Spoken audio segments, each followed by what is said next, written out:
And you also see here, because the gates are wide open there at the border, many Chinese nationals have been coming over. Now, this is something I've discussed also with Colonel Retired John Mills.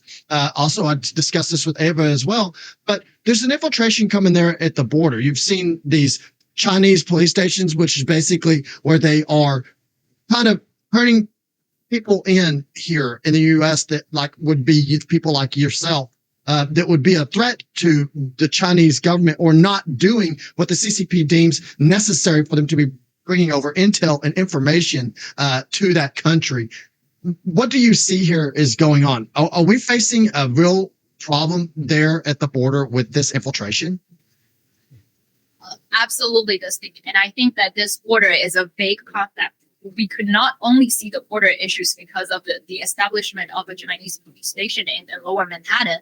There are also bigger issues. Think about the spy balloon, right? And think about how many doctors or scientists were saying that because they have confidence in the Chinese government, that they believe that people do not need to wear masks in the early outbreak of this pandemic.